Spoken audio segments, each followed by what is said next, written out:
Are you ready for some smart, plain talk on politics, Israel, and the law? It's the Andrew Parker Show. Let's roll.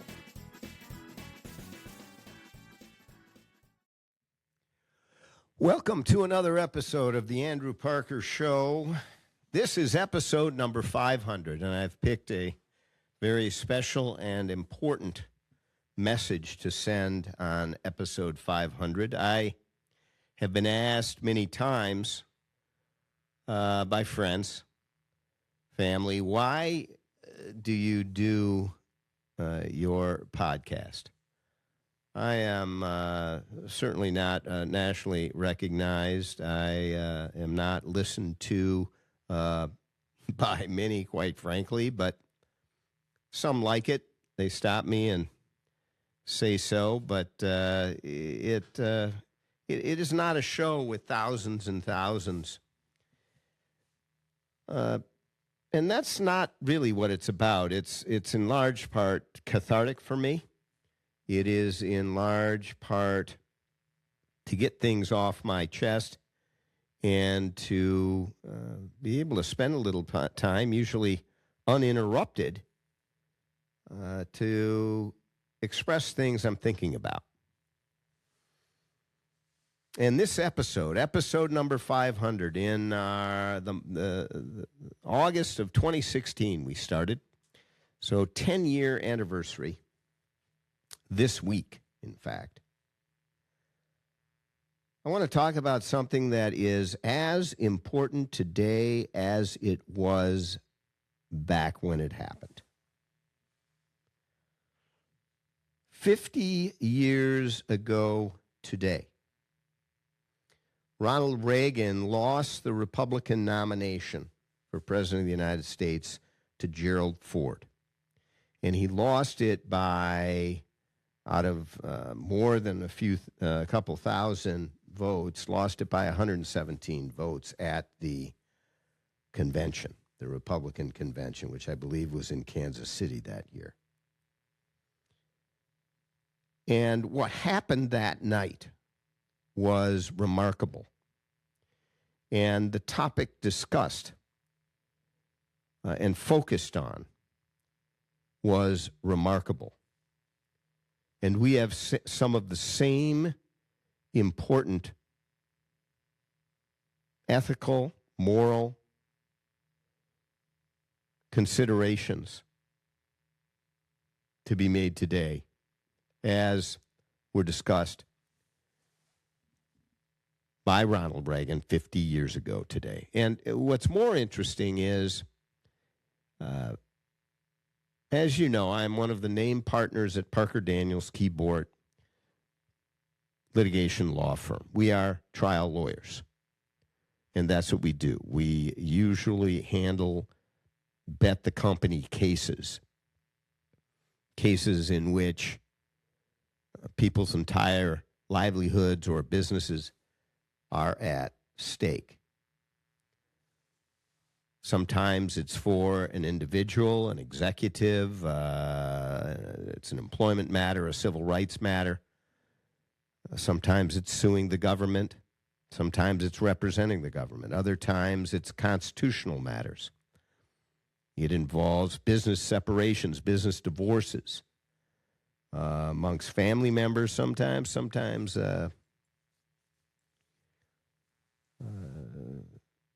simply longtime partners that are breaking up, and the legal issues become heated and complicated. In our front lobby, which is an unusual space if you visit the Parker Daniels Keyboard Law Firm, you will see in our front lobby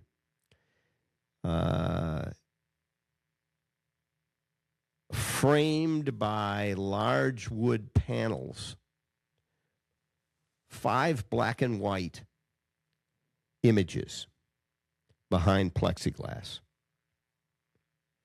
The first is the bust of Winston Churchill that you see on our website and which is foundational for our law firm. Never, never, never give up. and to always have hope and resiliency, and to fight and fight and continue to fight when justice is at stake. The next picture alongside that one, and the other three are Menachem Begin, freedom fighter to peacemaker. Then Richard Nixon, speaking through a translator to Nikita Khrushchev, a very active picture of Nixon when he was vice president, speaking to evil, the other side. And the last picture is of Dwight Eisenhower and Harry Truman flanking General George Patton. A team, as it takes a team to be victorious. But the one picture next to Churchill, between Begin and Churchill, is a very active picture of the Republican Convention of 1976. 50 years ago today. Today meaning when I am recording this show. And that is a picture of Ronald Reagan coming down from the rafters where he was after he lost the nomination, being called upon and refusing no for an answer by Gerald Ford, who was then the incumbent president, as you recall, having taken over for the defrocked President Richard Nixon. Gerald Ford going from, I think, congressman to vice president overnight when Agnew had to resign. And then Nixon resigns, and Ford is suddenly president of the United States. And now he's running for his Republican endorsement 50 years ago today, and he prevails by 117 votes. He gives a speech. People claim it was one of his greatest speeches ever given, but, you know, I mean, it's a low bar. Ford wasn't a great speech giver. And then Ford insisted, after saying that Reagan would not be involved in the coronation, if you will, of Gerald Ford, and they agreed that he wouldn't be, and he was fine with it, and his chief aides were not even in the hall. They were across the street at a bar watching this on TV, as they were not a part of it, nor was Ronald Reagan or Nancy Reagan. But Ford, impromptu as it was, called Reagan down. Reagan was shaking his head. No, you know, he was in the box seats there at the convention hall. And Ford would not take no for an answer. And then the crowd got into it. The delegates and those in the convention hall. We want Ron. We want Ron. You know, and they wouldn't stop. So he had to go down to the podium to take center stage with nothing prepared. No teleprompter. I mean, no, obviously no cell phones. Nothing prepared. And gives 50 years ago today what is one of the great speeches given at any convention, but certainly the message and the speech of the 1976 convention. And let me go over what he said. It was, I'm not going to quote it and read the whole thing, but it was 6 minutes in length. That was it. And again, it brought down the House. All commentators and pundits, whatever side, were speechless. And it was one of the great moments in political history. Now, I want to talk about the impact of that on world history, the impact of the decision made that night to nominate Gerald Ford rather than Ronald Reagan in 1976. But before I do, let me go through the high points of the 6-minute speech. After some initial niceties, as it were, about Ford, which obviously is the way to open, and the various guests who were there,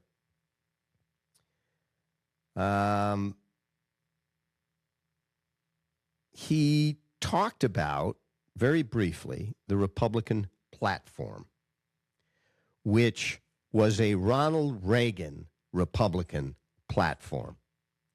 He all but drafted the platform, and he wanted to make a point of what Republicans stand for.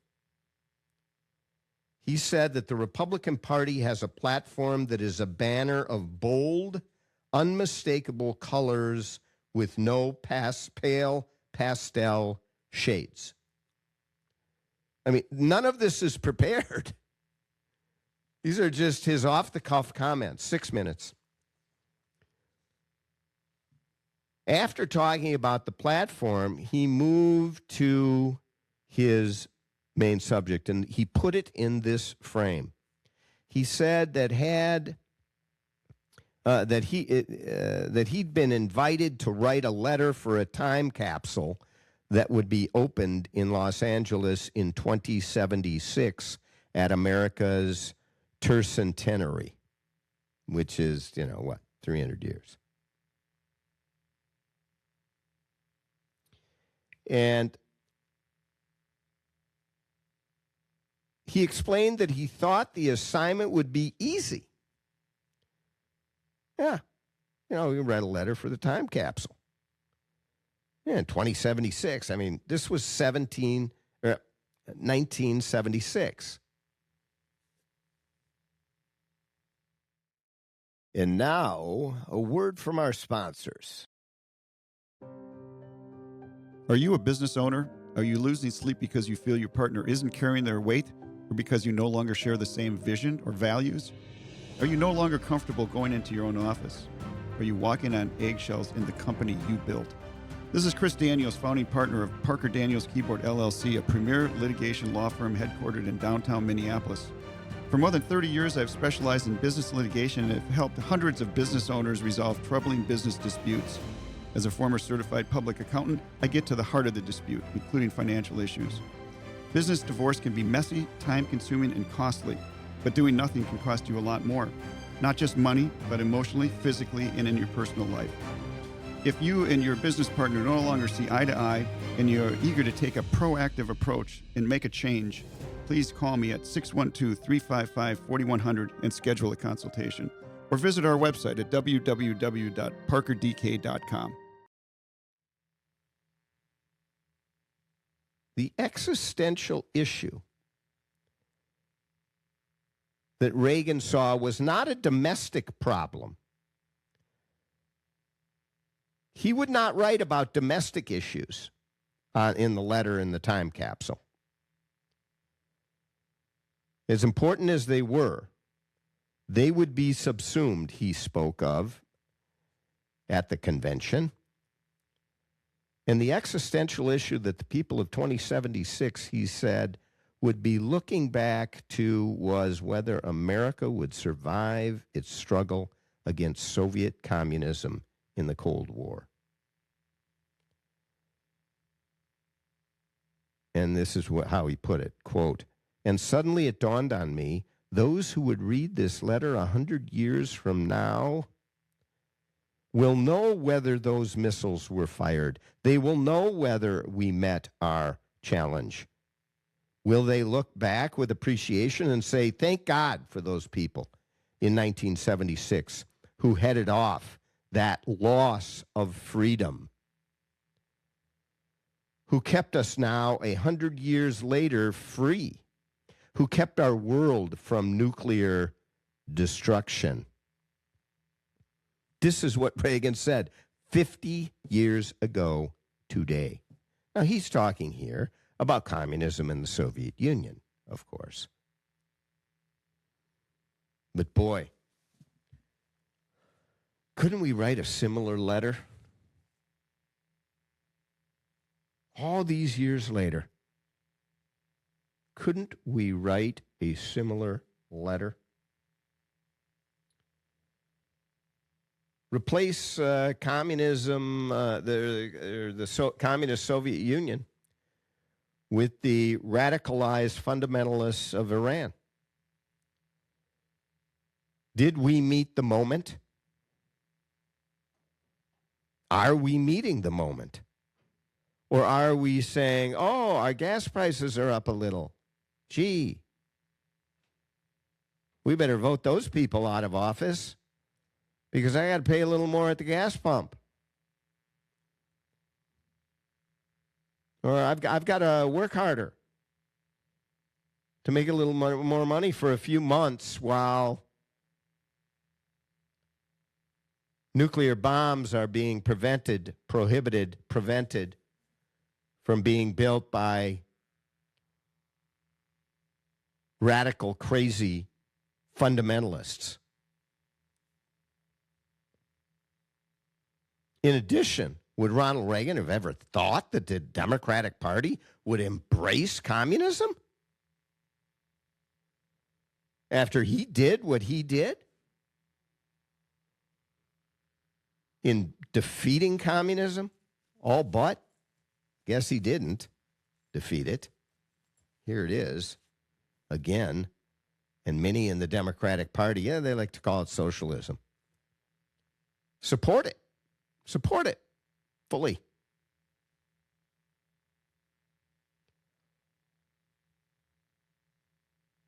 After he posed these questions, these existential questions that apparently we don't want to face in the United States today. Donald Trump wants to. J.D. Vance doesn't appear to want to. Certainly Tucker Carlson, as a pundit, doesn't want to. He opposes it. He's an isolationist, right? None of those isolationists want to. So what?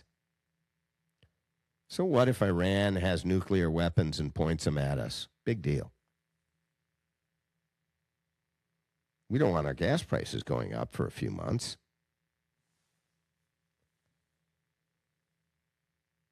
And what about the communism that is embraced in the Democratic Party? Unbelievable.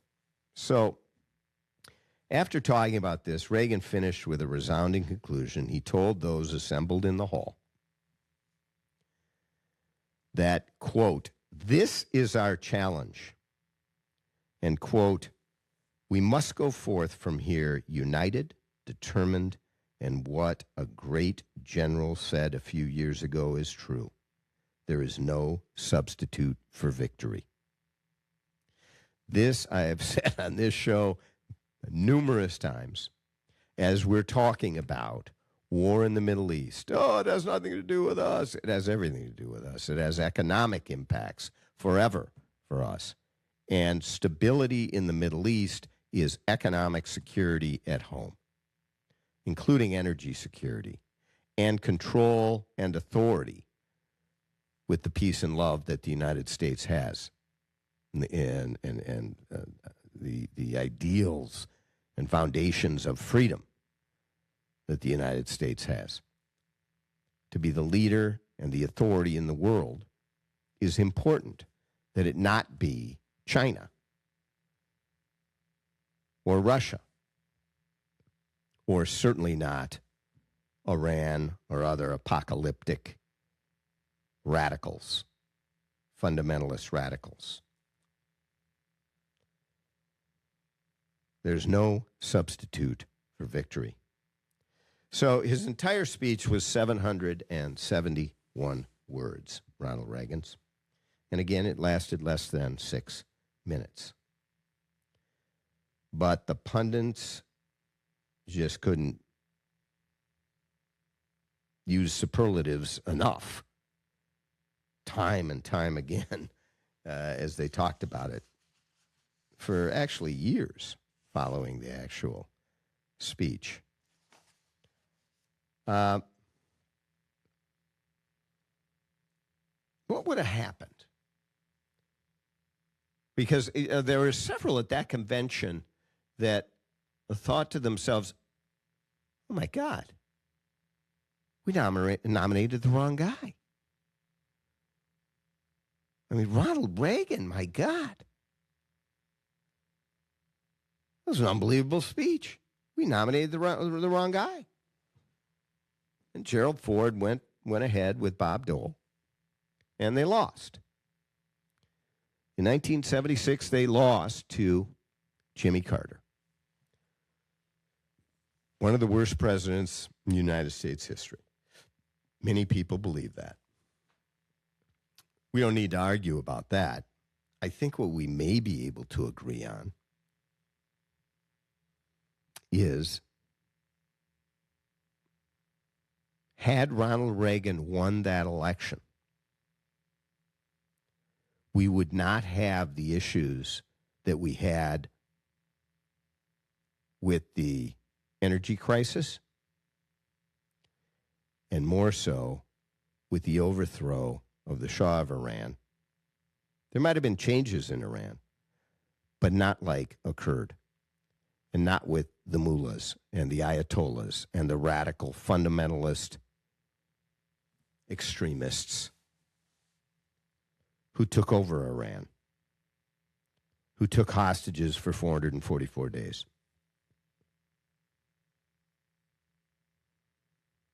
I dare say, we'll never know, of course, that had Ronald Reagan won that at that convention, the world would be a far different place today. There may well be peace in the Middle East today because every attempt to get peace, which there have been many since 1976, was thwarted, and in almost all cases thwarted by the man behind the curtain, as it were, the Islamic Republic of Iran, pulling the strings, supporting hatred, vicious attacks, providing huge amount of funding and coordination and planning, and has blood on their hands, thousands of dead, maimed, injured. Heck, tens of thousands of and more of the Iranian people themselves. So 50 years ago today, big event, and would have changed a lot of what I talk about on this show.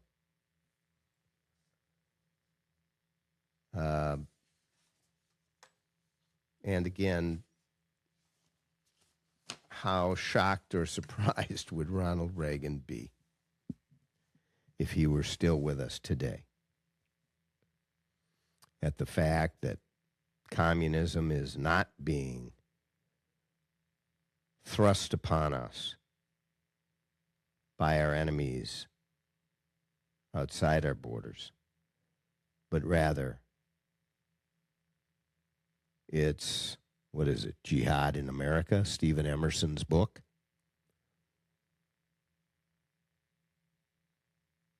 Is it a complete lack of leadership on the part of the Democratic Party and Democratic leaders, both in the House and Senate, and party leadership?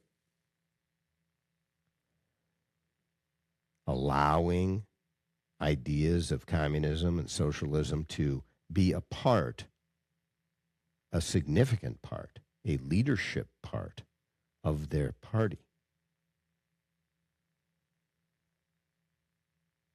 and worse yet, having a strong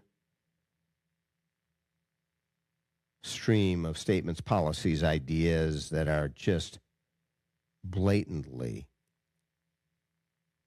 attacking of the Jewish people, anti-Semitic.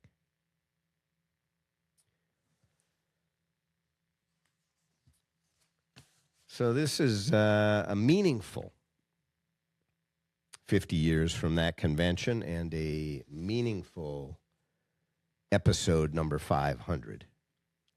I thank you for joining me.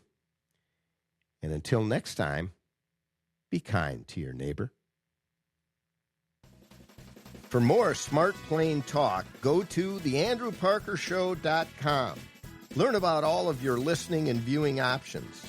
And remember, all the great things are simple, and many can be expressed in a single word: freedom, justice, honor, duty, mercy, hope.